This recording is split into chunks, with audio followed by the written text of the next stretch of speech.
matindi itong gagawin ni Taurean Prince sa Lakers, uulitin niya ulit sa Lake Show.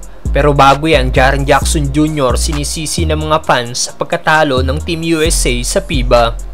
Ang Memphis bigman nga po na si Triple J ang kasalukuyang Defensive Player of the Year ng NBA, kaya kinuha nga po ito ng Team USA bilang additional boost sa defense at boost sa pagkuha ng mga rebounds. Pero hindi nga po ito nagawa ni Jaren Jackson at nag-average lang ng 2.9 rebounds per game sa FIBA.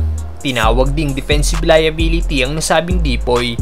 At nang matanong nga po si Triple J regard sa rebounding at ginawang laro nito, wala nga pong naging sagot ang 2 times black champion at nasabing it's all good na lang. Been asking about the rebounding. It's all good. Kitang nasaktan nga din po si Triple J matapos harap-harapan itong tanungin ng reporter na may nagsabing local sports anchor at journalist na isa itong defensive liability. Nasabi na lang ng Memphis bigman ay that's tough. That's tough. It's tough. It happened like 12 hours ago, so I was a liability, defensive player of the year.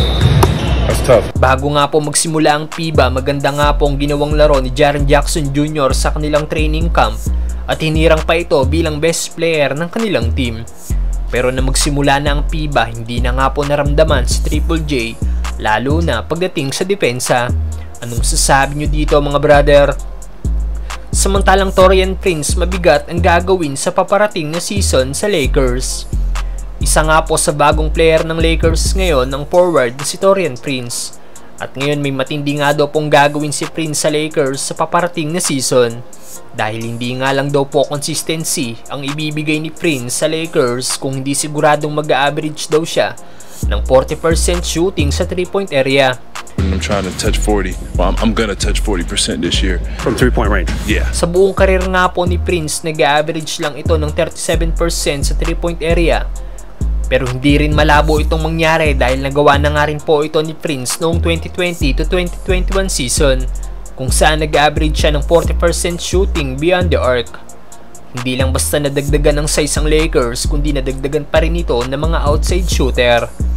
Ayon pa kay Prince, mag-i-stay siya ng malapit ang kanyang shooting sa 50% at maging best teammate daw as possible.